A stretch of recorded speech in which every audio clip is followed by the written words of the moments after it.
I can confidently say that being diagnosed with cancer brings about some of the craziest changes you could ever imagine to your life. I can say that confidently because I've been diagnosed with stage 4 cancer 3 separate times. My name is Mike Lynn, and I'm a stage 4 metastatic melanoma patient, and I am currently in my third remission from the disease. And if you or your loved one is going through cancer, then I think this video is going to be interesting to you. Today, I'm going to talk about how cancer affects your perception of time, which is a change that I had no idea was going to happen to me after I was diagnosed with cancer. I'm also going to let you know what I do to manage this kind of warped perception of time, because it really does go in fits and spurts depending on where you are in your diagnosis or treatment process. And I can tell you that there are pros and cons to the different modes that you might encounter. Time being fast is a good thing at some points, and time being slow is brutal at others. And I think I've experienced most of them in the last 8 years of going through stage 4 metastatic melanoma treatment 3 separate times. One of the first things to consider too is that my perception of time might be different than your perception of time, especially based on where I am and have been in my life, or you are or have been in yours. That's the tricky thing about cancer.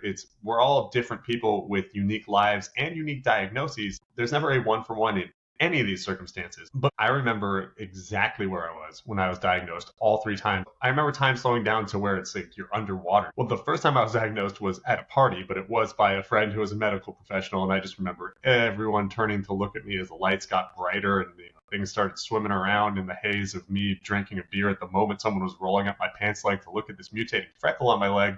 And the second and third time were not so much different. And this is especially compounded when you have to wait for more information. In my experience dealing with cancer, the worst parts of it are waiting for scans, waiting for biopsies, waiting for any sort of test results or diagnostic information that is going to tell you about your case. Because when you're faced with the shittiest situation imaginable, and cancer undoubtedly is, or it's one of the shittiest situations imaginable. I don't want people in the comments being like, oh, I can picture a worse one. Yeah, I'm sure you can.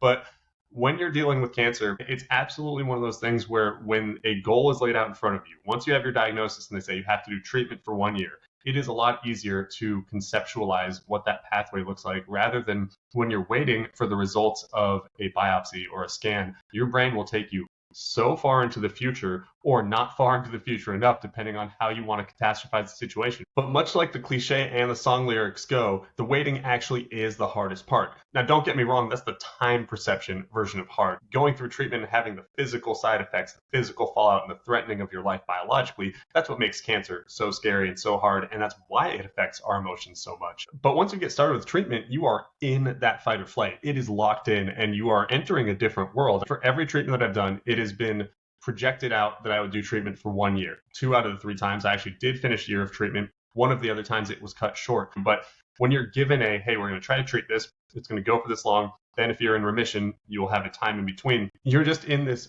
absolutely altered state of mind, and usually an altered state of physical well-being. You're going to go through treatment days, you're going to go through nausea, you're going to go through fatigue, you're going to go through outrageous side effects. I know that throughout the 3 different times I did treatment, it was just this up and down of, hey, I have to focus, eyes on the prize. Everything in my life revolved around doing treatment and making sure I gave my body the best chance to get through it. Now, when you're giving your body the best chance to get through things, sometimes the collateral damage is your mental health or your construction of the things that you pay attention to mentally.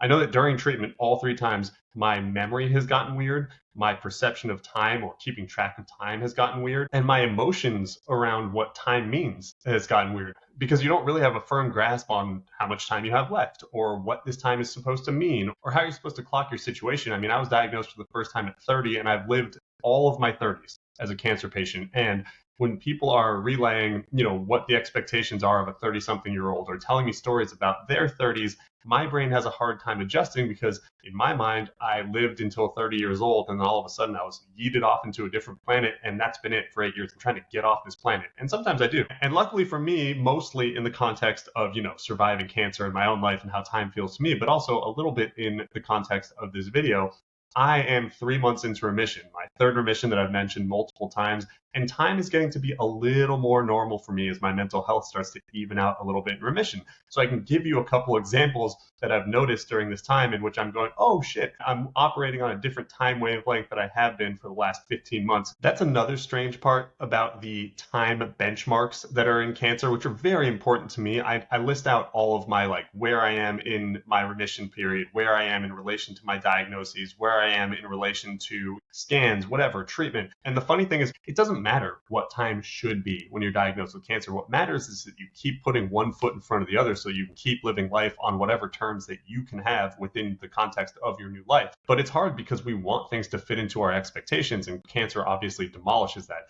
So getting back to the examples I was going to give you about how time is weird going in and out of the world of cancer, we can start with just physical changes that happen to you when you're dealing with cancer, because a lot of the time when you're literally fighting for your life in treatment, or you're dealing with the worst of the worst in terms of side effects, you just don't notice some of the little things that happen. During my first treatment, I got vitiligo in my facial hair.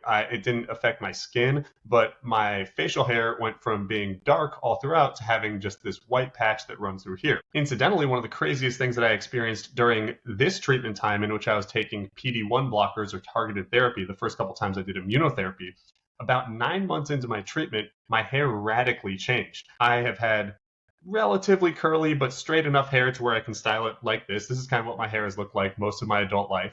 And 9 months into taking targeted therapy, my hair turned into coarse, bristly hair. Like, I grew a fro when I was down there playing basketball in Costa Rica to finish my treatment.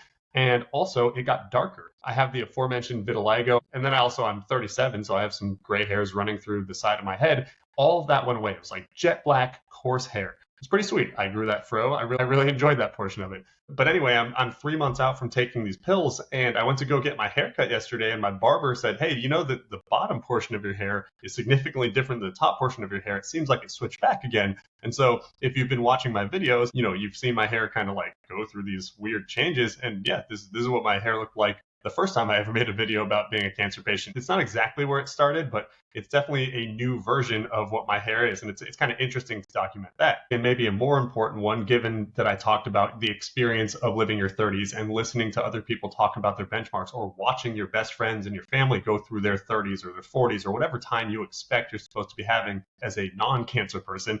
A lot of my friends have had kids in the last 8 years. And it occurred to me, one of my best friends, his son is about to be 5. And I'm looking at this kid and I'm like, there's no way you're 5. How are you 5? Like, what are we talking about here? And my brain is just so focused on my time and my development, or my ebbs and flows of cancer, that I'm not really stopping to smell the roses for other people. And granted, that sounds like a really selfish sentence, and to some degree it is. But one thing I say all the time on this vlog is that you become unintentionally selfish and somewhat necessarily selfish during cancer, because you just don't have any of the bandwidth, mental, emotional, physical, to give to some of the details that you otherwise would have had. I mean, more to the point, my brother had a son about a year ago. I'm an uncle, and this whole year I've been dealing with cancer treatment, when in a perfect world I would have been being a first-time uncle and enjoying that. And luckily, I think I'm going to have the chance to experience that moving forward. I think there's going to be a lot more opportunity for me to pay attention to people that aren't myself. But when you get to this point in time, like right now, where I can kind of breathe and assess things in my life, you also get a little bit of the pain in which you say, shit, my time has really been affected. And that's not fun, but it just is what it is. You've got to keep moving forward, like I said. But what does that even mean? Because obviously ambiguous sentences like, oh, you got to just keep moving forward. Like, yes, literally by existing, you're moving forward. But how do we deal with this confusing element of time? Cancer really affects your ability to be present. And making myself be present for both the good and bad portions of my diagnosis and my recovery has helped me kind of find an equilibrium that I haven't had at other points throughout this 8-year adventure. And that goes for the bad times too. If you've watched some of the prior episodes of my vlog during remission, I've talked a lot about how it's confusing, how I'm depressed, how getting back up to speed has been a difficult thing for me. There would be days in which I would look myself in the face, look in the mirror, and say, okay, man, you're stuck. You're having a bad time mentally. But if you're going to be in this mode, if you're going to be in this weird time, this weird space, you better have the best bad day you possibly can, even if that means leaning into self-destructive things, which I know that sounds crazy, but sometimes you just have to live in the mode that you live in. Because I promise, if you're going through cancer, you understand the non-present portion of it. Like, your brain lives in what could have been, or a terrible future, or like, how am I here? You just don't get a chance to say, okay, I'm in this moment, I'm going to experience it. Everything is routed through the lens of, what are you doing through treatment? What are you planning for in terms of your scans? What are the benchmarks you're trying to hit? So whether it's good or bad, I think allowing your brain space to just say, this is where we're at, this is what I'm doing, is a very hard skill to remaster when you're a cancer patient. Because I know that before I was diagnosed, I was a relatively present person. Like, even right now, as I'm sitting here talking with you guys, I am doing pretty well mentally, actually. My mental health has been trending up, and it took me until like last week to kind of sit there and say, oh, I just enjoyed this day without thinking about all of the implications of my diagnosis and the things that I have to do and what might happen to my financial future and everyone I care about. I just thought about what I did that day for the first time in a long time, and it's what prompted me to make this video today because it is extremely hard to reclaim your time as a cancer patient. But I'm sitting here telling you it's doable, and that doesn't guarantee shit. But you're looking at one example of someone who's figured it out off and on for the last 8 years of being a stage 4 cancer patient. That's all I have for today. I hope if you used your time to watch this that you were present and did enjoy it.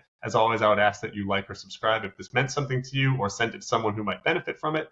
And past that, I'm sure I'll have plenty of life updates for you when I talk to you next. Thanks so much for watching. We'll catch up soon. Bye.